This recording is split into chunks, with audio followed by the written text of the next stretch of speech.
بیگم بھی تڑپ کر عرشیہ کے پاس گئی تھی۔ شام کو کتنی خوش تھی وہ، اور اب نہیں دور رہیں مجھ سے، بد کردار ہوں وہ کہتے ہیں آنی، میں ان سے دور رہوں آنی۔ اس کی حالت پر زاویار کی رگیں غصے سے تن گئی تھی۔ وہ کیسے کر سکتا ہے ایسے؟ زاویار غصے سے گھر کے اندر جانے ہی لگا تھا کہ نور بیگم نے عرشیہ کے بے ہوش ہونے پر زاویار کو بلایا تھا۔ زاویار نے اسے اپنی باہوں میں اٹھا لیا تھا اور اسے اسپتال لے آیا تھا۔ آدھے گھنٹے بعد ڈاکٹر روم سے باہر آئی تھی۔ عرشیہ شاہ کے ساتھ کون ہے؟ زاویار اور نور بیگم دونوں ڈاکٹر کے پاس گئے تھے۔ ہم ہیں۔ ان کے ہسبینڈ کہاں ہیں؟ ڈاکٹر کے اس سوال پر زاویار نے غصے سے آنکھیں بند کی تھی۔ وہ اس شہر میں نہیں ہیں۔ نور بیگم نے بات سنبھالی تھی۔ آپ کو پتہ ہے شی از پریگننٹ؟ ڈاکٹر کی بات پر زاویار نے حیرانی سے ماں کو دیکھا تھا۔ جی ہمیں معلوم ہے۔ ان کی عمر بہت کم ہے۔ پریگنینسی بہت کمپلیکیشن والی ہے۔ ماں اور بچہ دونوں میں سے کوئی ایک سروائیو کر سکے گا۔ تو آپ لوگ ابھی سے سوچ لیں اس بارے میں۔ ابھی وہ کسی ٹینشن کی وجہ سے بے ہوش ہوئی ہیں۔ میں نے انجیکشن لگا دیا ہے۔ کچھ دیر تک وہ ہوش میں آ جائیں گی۔ زاویار اسے لے کر اسلام آباد آ گیا تھا۔ وہ خاموش سی ہو گئی تھی۔ زاویار نے آج اس سے بات کرنے کا سوچا تھا۔ زاویار نوک کر کے اس کے روم میں آیا تھا۔ کیسی ہو گڑیا؟ میں ٹھیک ہوں لالا۔ عرشی میں جو بات کرنے والا ہوں غور سے سننا۔ میں تمہارا بھائی ہوں، کبھی تمہارا برا نہیں سوچوں گا۔ لالا آپ ایسا کیوں کہہ رہے ہیں؟ جو بات ہے آپ کہیں۔ عرشی ڈاکٹر کہہ رہے ہیں کہ تمہاری جان کو خطرہ ہے تو تم۔ عرشیہ اس کی بات سمجھ کر بے یقینی سے اس کی طرف دیکھ رہی تھی۔ لالا آپ؟ وہ آنکھوں میں آنسو لیے اس کے پاس سے اٹھ کر دور ہو گئی تھی۔ آپ یہ کہہ رہے ہیں کہ میں اپنے ہاتھوں سے اپنا بچہ مار دوں؟ لالا میں مر جاؤں گی۔ میرے پاس کچھ نہیں رہا لالا۔ اگر آج عرشیہ شاہ زندہ ہے تو صرف اس کی وجہ سے۔ میرے جینے کی وجہ ہے یہ۔ پلیز یہ نہ کہیں۔ میں وعدہ کرتی ہوں میں اپنا خیال رکھوں گی۔ آپ دونوں جو بولیں گے میں وہ کروں گی، پر پلیز یہ نہ کہیں۔ لالا زاویار نے آگے بڑھ کر اسے سینے سے لگایا تھا۔ شش چپ ہو جاؤ، میری بات مانو گی؟ عرشیہ نے روتے ہوئے سر ہاں میں ہلا دیا تھا۔ تو تم اپنی اسٹڈیز کمپلیٹ کرو گی، اپنے بابا کا بزنس سنبھالو گی، اپنا خیال رکھو گی اور رو گی؟ بالکل بھی نہیں۔ مجھے سب کچھ منظور ہے، پر آج کے بعد آپ یہ بات کبھی نہیں کہیں گے۔ نہیں کہوں گا۔ زاویار نے اب سب کچھ اللہ پر چھوڑ دیا تھا۔ وہ اپنی بہن کی یہ آخری خوشی نہیں چھین سکتا تھا اس سے۔ اس دن کے بعد سے عرشیہ شاہ نے اپنی اسٹڈیز سٹارٹ کر دی۔ نور بیگم اس کے کھانے پینے کا خیال رکھتی تھی۔ سب کے سامنے وہ خوش رہتی تھی، مگر رات کی تنہائی میں بلاش کے کہے گئے الفاظ اس کو توڑ دیتے تھے۔ دلاور شاہ اس سے ملنے آتے تھے۔ انہیں جب اس خوشی کا پتہ چلا تو وہ ہر ویک میں 2 دن اس کے پاس رہنے آتے تھے۔ 8 ماہ بعد آج عرشیہ کو اپنی طبیعت ٹھیک نہیں لگ رہی تھی۔ زاویار ابھی ابھی گھر آیا تھا۔ نور بیگم نے اسے گاڑی نکالنے کا کہا تھا۔ وہ اٹھ کھڑا ہوا تھا۔ اسپتال کی کوریڈور میں کھڑے ہو کر وہ اس کی اور اس کے بچے کے لیے دعائیں مانگ رہے تھے۔ دلاور شاہ بھی آ گئے تھے۔ تب ہی ڈاکٹر باہر آئی۔ ان کے ساتھ نرس تھی۔ اس کے ہاتھ میں بلیو کمبل میں لپٹا ایک ننھا سا وجود تھا جو دلاور شاہ نے اپنی گود میں لیا تھا۔ اس کا ماتھا چوما تھا۔ اس نے اپنا ہر نین و نقش اپنے باپ سے چرا کر لایا تھا۔ ڈاکٹر عرشیہ؟ زاویار نے آگے بڑھ کر پوچھا تھا۔ وہ اب خطرے سے باہر ہیں، بہت اسٹرانگ ہیں آپ کی بہن۔ انہیں کچھ دیر تک روم میں شفٹ کر دیں گے، پھر آپ ان سے مل لیجیے گا۔ عرشیہ کو ہوش آ گیا تھا۔ سب مل چکے تھے۔ عرشیہ اپنے بچے کو دیکھنے کے لیے بے تاب تھی۔ نور بیگم نے اسے بتایا تھا کہ اللہ نے اسے پیارے سے بیٹے سے نوازا ہے۔ تب ہی دلاور شاہ اس کے بیٹے کو لے کر روم میں آئے تھے۔ اپنے پودے کی پیدائش پر انہوں نے پورے ہاسپٹل میں مٹھائیاں بانٹی تھیں۔ عرشیہ ان کے سینے سے لگ کر بہت روئی تھی۔ انہوں نے اس کے ماتھے کو چوم کر اس کا گڈا اس کے ہاتھ میں دیا تھا۔ عرشیہ نے روتے ہوئے اس گول مٹول بچے کو دیکھا تھا جس نے اپنی ماں کا لمس پا کر اپنی آنکھیں کھولی تھی۔ تایابو اس کی آنکھیں بلاج کی طرح ہیں۔ عرشیہ شاہ اس کی نیلی آنکھیں دیکھ کر چوم رہی تھی۔ اس کی اس بات پر دلاور شاہ بھی نم آنکھوں سے مسکرا دیے تھے۔ بلاج شاہ نے خود کو آفس تک ہی کر لیا تھا۔ ہاجرہ بیگم اور دلاور شاہ نے 2 سال سے اسے بلانا چھوڑ دیا تھا۔ عرشیہ کا گڈا بھی اب 2 سال کا ہو گیا تھا۔ اس کی شرارتیں، اس کا توتلی زبان سے بولا گیا ہر لفظ، اس نے سب سے پہلا لفظ بابا بولا تھا۔ عرشیہ اس کی اس بات پر اپنے حصار میں لے کر روئی تھی۔ دلاور شاہ بھی ویک میں 2 دن زرمان کے ساتھ رہتے تھے۔ بلاج شاہ بخار سے تپ رہا تھا۔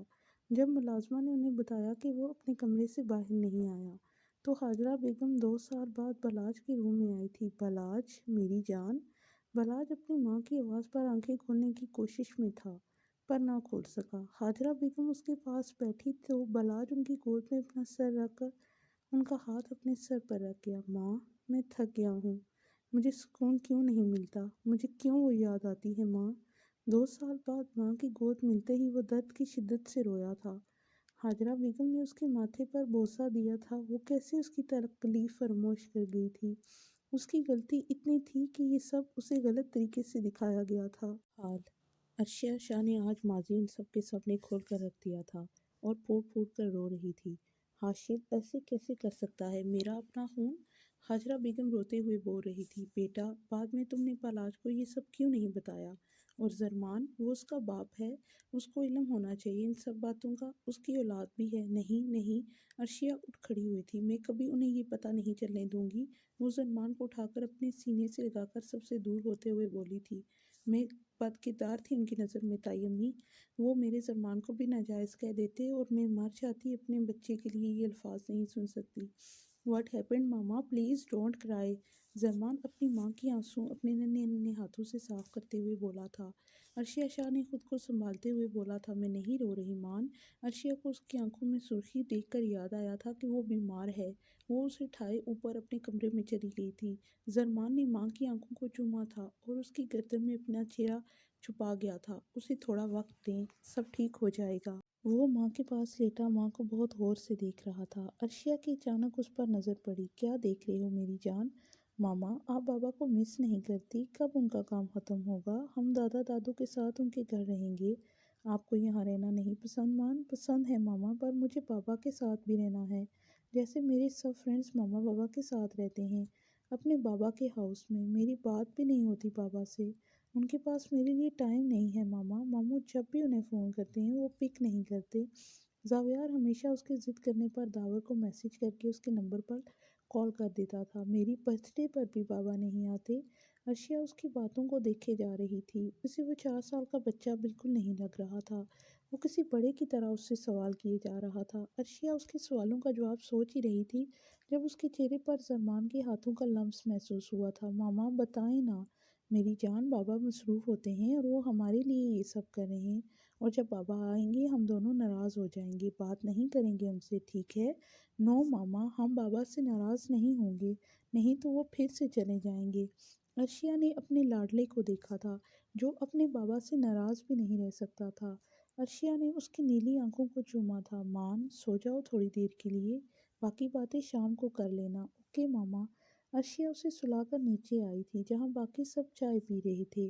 عرشیہ ہاجرہ بیگم کے پاس صوفے پر بیٹھی تھی، ان کے کندھے پر سر رکھ گئی تھی، ان کے ہاتھ اپنے آنکھوں سے لگائے تھے۔ سوری تائی امی، آج میں کچھ زیادہ ہی بول گئی تھی، بس میرے مان کے لیے وہ الفاظ میں نہیں سن سکوں گی۔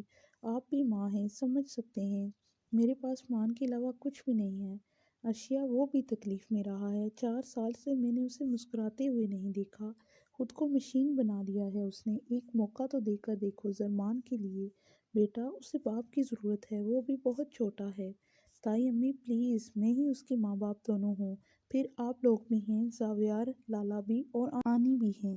عرشیہ بیٹا، ہم سب مل کر بھی باپ کی کمی پوری نہیں کر سکتے، پھر بھی جو تمہارا فیصلہ ہوگا اس سے بھی اس کی غلطی کی سزا ملنی چاہیے، پر بیٹا سزا اتنی طویل نہ کر دینا کہ وہ برداشت نہ کرے اور وقت سے پہلے ہی تھک جائے۔ عرشیہ چپ ہو گئی تھی۔ نور بیگم نے سب کا خیال اس بات سے ہٹانے کے لیے زاویار اور عائشہ کی شادی کی بات شروع کر دی۔ ہمارے پرنس کی برتھ ڈے ہے کل، ابھی اس کا کیا کرنا ہے لالا؟ ان سب باتوں میں ہم بھول ہی گئے تھے۔ عرشیہ پریشان ہو گئی تھی۔ دلاور شاہ نے اسے اپنے حصار میں لیا تھا۔ ہم نے سب انتظامات کر دیے ہیں، صبح ڈیکوریشن ہو جائے گی، ہر سال کی طرح میں نے اس کے فرینڈز کے پیرنٹ کو انویٹیشن کال کر دی ہے، بس آپ ہمارے گڈی کو اچھا سا تیار کر دیجیے گا۔ جی تایا ابو، وہ بھی مسکرا دی۔ بلاج، کیسے باپ ہو، اپنی ہی بیٹی کی سالگرہ میں شامل نہیں تم؟ ہاجرہ بیگم نم آنکھوں سے بلاج سے دل میں مخاطب ہوئی تھی۔ ہیپی برتھ ڈے ماما کی جان۔ زرمان نے اپنی نیلی آنکھیں کھول کر ماں کو دیکھا تھا۔ Thank you mama, I love you too ماما کی جان۔ چلیں جلدی تیار ہو جائیں، سب آپ کو وش کرنے کے لیے ویٹ کر رہے ہیں۔ ماما، اس برتھ ڈے پر دادو آئی ہیں، نیکسٹ ایئر برتھ ڈے پر بابا آئیں گے۔ جی میری جان، وہ اسے اٹھائے واش روم میں آئی تھی، وہ اسے فریش کر کے نیچے لائی تھی۔ سب نے اسے بہت پیار کیا تھا اور بہت سے گفٹ لائے تھے۔ زاویار اسے اٹھائے صوفے پر بیٹھ گیا تھا۔ دلاور شاہ بھی ڈیکوریشن کروا کر اسی کے پاس بیٹھ گئے تھے۔ ماما، اب تو میرا پرنس بڑا ہو گیا ہے، کیوں نہ میری شادی کے ساتھ ساتھ اس کی شادی کا بھی سوچ لیں۔ شادی کی بات پر زرمان کا منہ شرم سے سرخ ہو گیا تھا۔ اس کو ایسے شرماتے دیکھ زاویار کا قہقہ بے ساختہ تھا۔ نور بیگم نے زاویار کے بازو پر چت لگائی تھی۔ ارشیا نے زرمان کے لیے اپنی باہیں پھیلائی تھی اور وہ اس کے گلے لگ گیا تھا اور اپنا چہرہ اس کی گردن میں چھپا گیا تھا۔ سب زرمان کی اس حرکت پر مسکرا گئے تھے۔ اسی وقت داور خان سب کو سلام کرتے ساتھ بیٹھ گیا تھا۔ زاویار یار، آج میرا چیمپ نظر نہیں آ رہا۔ اس کی اس بات پر زاویار کا قہقہ پھر سے گونجا تھا۔ اس نے داور کو ساری بات سنائی اور پھر زرمان کا شرمانا بھی۔ اب داور کا حال بھی زاویار سے کچھ کم نہیں تھا۔ ماما، زرمان نے روحان سی آواز میں ماں کو ملایا تھا۔ جی میری جان، اس نے زاویار کی طرف اشارہ کیا تھا۔ ماموں، وہ زاویار کو روکے۔ زاویار لالا، میرے بیٹے کو تنگ نہ کریں، اور میری بہو تو آپ کی بیٹی بنے گی، تب تک ہمارے مان چھوٹے ہیں۔ ارشیا کی بات پر سب کا قہقہ گونجا تھا۔ اب زاویار کا چہرہ سرخ تھا اور داور کا چہرہ ہنس ہنس کر سرخ ہو رہا تھا۔ زرمان کو ماں کی بات سمجھ تو نہیں آئی، پر زاویار کا سرخ چہرہ دیکھ کر اب وہ دونوں ہاتھوں سے تالیاں بجا کر ہنس رہا تھا۔ ارشیا نے اس کی اس حرکت پر اس کے گال چومے تھے۔ ماں کی گود سے نکل کر وہ داور کے سامنے آ چکا تھا اور اپنے دونوں بازو پھیلائے تھے کہ وہ اسے اٹھائے۔ داور نے اسے اٹھا کر اس کے دونوں گال چومے تھے۔ Happy birth day champ, thank you handsome, اور آپ کا گفٹ بھی ریڈی ہے، کب چلنا ہے؟ شش ہینڈسم، ماما کو آواز چلی جائے گی۔ زرمان نے اپنے انہی ہاتھوں سے اس کے منہ پہ رکھ دیے تھے۔ Sorry champ. کیا راز و نیاز کی باتیں چل رہی ہیں تم دونوں میں؟ زاویار نے ان دونوں کو آپس میں باتیں کرتے دیکھ کر پوچھا تھا۔ آپ کو کیوں بتائیں؟ یہ ہمارا سیکریٹ ہے۔ زرمان نے اپنی تیکھی ناک چڑھا کر کچھ دیر پہلے کی بات کا بدلہ لیا تھا زاویار سے۔ زاویار اس کے اس انداز پر اش اش کر اٹھا تھا۔ داؤ، اب ماما سے کب پوچھیں گے؟ کیا کب پوچھیں گے مان؟ ارشیا جو اسے تیار کرنے کے لیے جانے آئی تھی، اس کی آخری بات سن چکی تھی۔ ماما وہ میں کیا مان؟ ماما وہ میں زرمان کی بار بار ماما کہنے پر ہنسی تو بہت آئی زاویار اور داور کو، پر انہوں نے کنٹرول کر لی۔ ارشیا، میں شام کو مان کو اپنے گاؤں لے جا سکتا ہوں؟ کیوں؟ وہ زرمان کو میرے استبل کے گھوڑے دیکھنے ہیں، تو میں سوچ رہا تھا آج اسے اپنے ساتھ لے جاؤں۔ داور نے اسے آدھی بات چھپا لی تھی کہ زرمان نے آج اسے تحفے میں گھڑ سواری مانگی تھی، جس پر داور خان اسے منع نہیں کر سکا تھا۔ پر کچھ نہیں، میں شام تک اسے واپس لے آؤں گا۔ جانے دو ارشی۔ زاویار نے زرمان کے سر کو جھکائے بیٹھے دیکھا تو بولا، ٹھیک ہے لے جائیں۔ سب مہمان آ چکے تھے۔ زرمان وائٹ شرٹ اور بلو جینس میں بہت پیارا لگ رہا تھا۔ اس نے کیک دلاور شاہ اور ہاجرہ بیگم کے ساتھ کاٹا تھا۔ ہاجرہ بیگم اداس تھی، انہیں اسی شام کو واپس چلے جانا تھا۔ وہ اس کی بہت سی تصویریں بنا رہی تھی، وہ بہت خوش تھا ان کے ساتھ۔ ہاجرہ بیگم کو بار بار بلاج کی کال آ رہی تھی، جو زرمان نے پک کر لی تھی۔ السلام علیکم۔ بلاج شاہ، جو کل سے ہاجرہ بیگم کے فون پر کال کر رہا تھا، اب کسی بچے کی آواز پر فون کو کان سے ہٹا کر دیکھا تھا۔ وعلیکم السلام، کون بات کر رہا ہے؟ میں زرمان، اور آپ کون؟ آپ کو کس سے بات کرنی ہے؟ بلاج کو نہ جانے کیوں اس بچے سے بات کر کے عجیب سا سکون مل رہا تھا۔ میں بلاج شاہ بات کر رہا ہوں، مجھے ہاجرہ بیگم سے بات کرنی ہے، ان کا فون ہے آپ کے پاس۔ کیسے؟ تو آپ کو دادو سے بات کرنی ہے۔ اس کے دادو کہنے پر بلاج شاہ ٹھٹکا تھا۔ زرمان ان کا فون لیے سب کے پاس آیا تھا۔ آپ کے فون پر بلاج شاہ کی کال آئی ہے، وہ آپ سے بات کرنا چاہتے ہیں۔ زرمان کی بات پر ہال میں بیٹھے سب لوگوں کو حیرت کا جھٹکا لگا تھا۔ ہاجرہ بیگم سب سے پہلے ہوش میں آئی تھی۔ زرمان سے فون لیا تھا۔ السلام علیکم بلاج بیٹا، کیسے ہو آپ؟ ماما، میں کل سے آپ کو فون کر رہا ہوں، آگے پاپا ہر دوسرے دن اسلام آباد چلے جاتے تھے، اب آپ بھی چلی گئی ہیں ان کے ساتھ، اور یہ بچہ کون تھا؟ آپ کو دادو کیوں کہہ رہا تھا؟ بلاج تمہارے بابا کے دوست کا پوتا ہے، اپنے دادو کے ساتھ ہمیں بھی دادو کہتا ہے۔ اسی کی سالگرہ تھی تو آپ کے بابا ہمیں بھی ساتھ لے آئے، ہم لوگ شام کو نکلیں گے، ڈنر ساتھ کریں گے۔ اوکے ماما، اللہ حافظ۔ ارشیا زرمان کو حیرانی سے دیکھ رہی تھی۔ جو حاجرہ بیگم کی باتیں بہت توجہ سے سن رہا تھا۔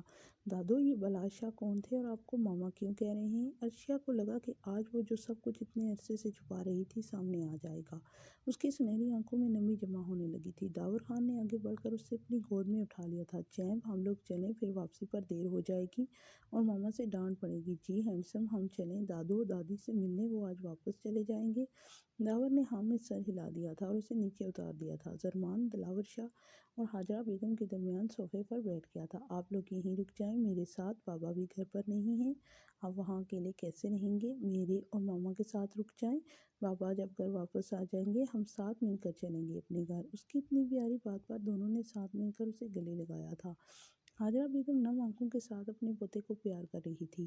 جانے اب کب وہ اس سے پھر مل سکیں گی؟ ہم اکیلے کب ہیں؟ آپ ہو نا ہمارے پاس، آپ کی ماما بھی اور دادا کا آفس، انہیں وہ بھی سنبھالنا ہے۔ آپ کے بابا بھی نہیں ہیں یہاں، اس لیے ہمیں جانا ہوگا میری جان۔ ہم آتے جاتے رہیں گے آپ سے ملنے، آپ بھی آ جانا ہم سے ملنے۔ زرمان کچھ دیر سوچتا رہا۔ دادو، میں اور ماما آئیں گے آپ سے ملنے، آپ نہ پرومس کریں۔ دادو دادا کے ساتھ ہر ویک آئیں گے مجھ سے ملنے۔ جی میری جان، دادو آئیں گے آپ سے ملنے۔ ان کے مان جانے پر زرمان نے انہیں حق کیا تھا اور ان کے گالوں کو چوما تھا۔ سب زرمان کی اس حرکت پر مسکرا گئے تھے۔ وہ سب سے مل کر داور کے ساتھ چلا گیا تھا۔ عرشیا حاجرہ بیگم کے گلے لگ کر رو دی تھی۔ بس میرا بچہ، روز مجھ سے بات کرو گی، اپنا اور زرمان کا خیال رکھنا، میں آتی رہوں گی تم سے ملنے۔ جی تائی امی۔ وہ لوگ واپسی کے لیے نکل گئے۔ بلال شاہ فون بند کر کے اس بچے کے بارے میں سوچ رہا تھا۔ اسے خود بھی نہ پتہ چلا وہ مسکرا رہا تھا۔ دلاور شاہ اسے لے کر اپنے گاؤں آیا تھا۔ شیرخان کو یہ گڈا بہت پیارا لگا تھا، اس کی پیاری پیاری باتیں۔ وہ اسے لے کر استبل میں آیا تھا۔ واہ واہ، آپ کے پاس اتنے پیارے گھوڑے ہیں۔ جی بابا جب واپس آئیں گے تو میں انہیں بھی بولوں گا کہ ہمارے لیے بھی ایسے پیارے پیارے گھوڑے لائیں گے۔ داؤ، آپ یہ براؤن والا گھوڑا مجھے گفٹ کر دیں میری برتھ ڈے پر۔ داور خان نے اس کی فرمائش پر کیا لگایا تھا۔ جی چیمپ، یہ آج سے آپ کا ہے۔ داور خان نے اسے اپنے حصار میں لے کر اس کے گال چومے تھے۔ داور خان نے اسے کیپ پہنائی تھی اور اپنے بلیک گھوڑے پر آگے بٹھایا تھا۔ جیسے جیسے گھوڑے کی رفتار تیز ہو رہی تھی، اس کی ہنسی کی آواز اونچی ہو رہی تھی۔ وہ یہ بہت انجوائے کر رہا تھا۔ داور خان کی نظر اچانک باغ میں کھڑی لڑکی پر پڑی تھی۔ اس کے کالے لمبے بال دیکھ کر داور خان کے جسم میں غصے کی ایک لہر دوڑی تھی۔ اس نے گھوڑے کی لگام کھینچی تھی، گھوڑا رک گیا تھا۔ زرمان شاہ نے مڑ کر داور خان کو دیکھا تھا۔ کیا ہوا ہینڈسم، کیوں روکا آپ نے گھوڑا؟ مان اب بس، باقی کا پھر کبھی، چلو اب کچھ کھا لیتے ہیں۔ داور خان نے اپنے غصے پر قابو پاتے ہوئے مسکراتے ہوئے جواب دیا تھا۔ وہ اس کا ہاتھ پکڑے اندر کی طرف لے آیا تھا۔ جب اسی وقت پلوشہ خان پیچھے مڑی تھی۔ اپنے سامنے داور خان کو دیکھ کر اس نے بامشکل اپنا تھوک نکلا تھا۔ اس کی سانس رک گئی تھی۔ دوپٹہ اس نے فوراً اپنے سر پر لیا تھا۔ ہینڈسم، یہ کتنی پیاری ہیں، ان کی آئیز کا کلر گرین ہے۔ وہ دونوں زرمان کی بات سن کر ہوش میں آئے تھے۔ پلوشہ خان نے اس نیلی آنکھوں والے شہزادے کو دیکھا تھا جو داور خان کا ہاتھ چھوڑ کر پلوشہ کو نیچے بیٹھنے کا اشارہ کر رہا تھا۔ پلوشہ خان جو جھکتے ہوئے نیچے زمین پر بیٹھی تھی، زرمان نے اس کے گالوں پر اپنے لب رکھ دیے تھے۔ پلوشہ حیران سی اس بچے کو دیکھ رہی تھی۔ زرمان کے اس رد عمل پر داور خان کے ماتھے پر بل پڑے تھے۔ اسے اس بچے سے جیلسی فیل ہو رہی تھی، زرمان سے جو اس کے سامنے ہی اس کی منقوہ سے پیار کر رہا تھا۔ جو بھی ہو، زرمان اسے عزیز تھا، مگر اس کا پٹھانی خون جوش مار رہا تھا۔